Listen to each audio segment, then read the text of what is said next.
Hi guys, this is Mike L from the Comic Book Syndicate. We're here with Tim Gerard from Boulder City Comics. Very hot topic today, okay? We're going to clarify for newbies a few terms that are sort of bandied about in the comic book world here. The first one I want to talk about is reboots, which we talk about in every episode. Just so everyone understands clearly, and you might disagree with me on this, but how would you define a reboot? A reboot is kind of a setting it back to ground zero type thing and starting everything fresh from scratch. Right, so basically, and it could be a movie or a comic book or a book or anything, but basically one example would be Casino Royale with James Bond. Essentially restarts the character over from scratch, ignores the previous 25 or so movies, right? Yep. Okay, and it's been done in comics since at least the 50s. I think comics probably started with The Flash. It's probably the first reboot in fiction that I know of anyway. So that's one way to do it. Yep. How would you describe a relaunching of a series, and what's the difference there? Well, relaunching is kind of just, from my understanding, is just basically you restart a series at a number one, not changing much other than the fact that you've changed the number, right? And who does that help exactly? I think it helps the publisher short term, but in long term, not so much. Okay. Now, let's talk about my favorite kind of and that's I guess you could call it either a revamping, maybe a refreshing. Can you think of any examples of what a revamp is?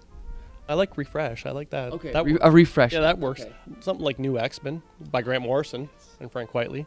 That was. And you know what? That's actually one of my favorites. And the reason I like that so much is because when you picked up the first issue, it didn't really refer to anything specific that happened before it, but it didn't contradict anything that happened before it. But you also got a sense that this story has been going on for several years, right? Absolutely. Yeah. So it respects the history. Yep. Without really pandering to it type thing, right? In fact, I think in that whole New X-Men run, there was only one specific reference to a previous story that you really need to know what was going on. Other than that, you've got 4 years worth of stories that anyone can pick up and read, and it doesn't contradict anything that came before it. Now, let's just give a few examples of some reboots where Marvel or DC have completely ignored previous stories. Can you think of any?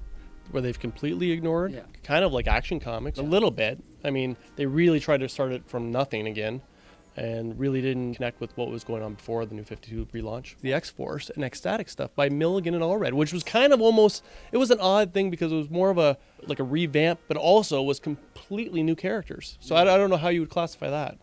That's a good point. It was essentially a completely new concept, right? But it was such a great time with Marvel because they were kind of doing that with everything, starting with Daredevil and the Punisher, right, with the Marvel Knights line, where they were kind of just like, look, don't worry about what happened before. Now, I am all for that, as long as you don't as long as you don't blatantly contradict. You can do what you want. But as far as there are certain writers I don't like Paul Jenkins, where he actually admits he doesn't read anything that comes before. So, to me, that's showing a lack of respect for history, which I don't like. I don't know if you care about that. Not quite as much as you, but I mean, you're right though. I mean, you at least have to read the stuff that went on before, so at least you don't blatantly contradict stuff that's canon, right? I mean, that's just a recipe for disaster. Well, let's just go really quickly chronologically, right back to The Flash. In 1956, DC decides we want to bring back The Flash, but we're going to change his identity from Jay Garrick to Barry Allen. Yep. We're going to redesign his costume. So essentially they said none of those old stories happened. They then also did the same thing with Green Lantern, the Atom, and Hawkman. And then from there it got kind of messy because they didn't do it with everybody. And then DC then went on to have a history of partially rebooting their universes, which they did again in Crisis, right? Yep. Which, from what I remember, Superman and Wonder Woman were completely started from scratch, but they couldn't throw out Batman, they couldn't throw out Green Lantern. Do you think that created any problems? I don't know if it created problems. I mean, I think the reason they don't throw out that kind of stuff is because they don't want to they don't want to fix what's not broken, right? Okay. I mean, you see that today, even with the New 52 relaunch stuff. It's like when they relaunched certain ones, like Batman, it really wasn't much of a change, right? Because that title was selling well before the relaunch. Sure. Superman stuff and some of the other stuff was not selling so well, so change it completely, right? Not as much to lose. You know what? Personally, I hate reboots, but if you're going to reboot everything or don't reboot at all. I think a better solution would be if they were going to continue Batman as if nothing changed, it would have been better to instead, with Superman, don't do a reboot, do a refresh, like we talked about earlier, which is just ignore all the stuff that didn't work, move forward, and don't worry about it. For example, why can't Cyborg join the Justice League in 2011? Why does it have to be rewritten so that he's always there? Yeah. Does that bother you at all? That drives me crazy. It bothers me only in the sense that it's completely unnecessary to do it, because it's kind of like you're not trusting people to kind of just accept it and go with it. Yeah. It just seems like a complete waste of time to have to try to explain something, or like you said, try to fit it in where it doesn't need to be fit in. Because you're constantly then going back and just tweaking and tweaking and tweaking instead of just leaving the old stories as they are and just moving forward, which I think is actually the problem right now, where throughout the 80s and 90s, they aged all the characters. Yeah. Then they wanted to de-age them, so they had to reboot.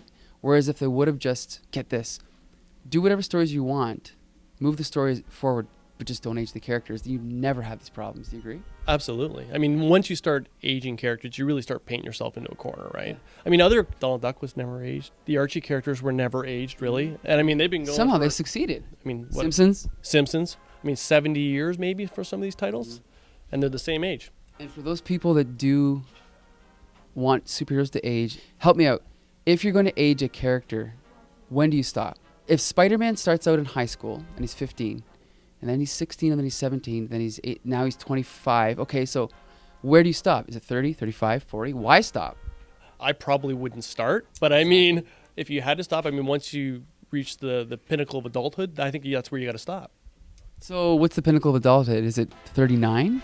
Depends who you are, I guess. For me, it's probably like 90. Yeah, exactly. And that's the problem, is that, I mean, okay, fine, you say the pinnacle of adulthood, but then you'll have a generation of readers that are 50 years old, 60 years old, and they're like, well, this character doesn't reflect my life, and he should, so I'm not going to read him anymore. But really, to me, Spider-Man was created as a teenager with superheroes. He should always be that. I agree. Or, I mean, instead of just trying to pick one, do both. Yeah, don't try so hard to fit in it. It just exists. Just let it lay there and exist, right? You're right. There you go. The perfect solution to revamps, refreshes, reboots, and relaunches.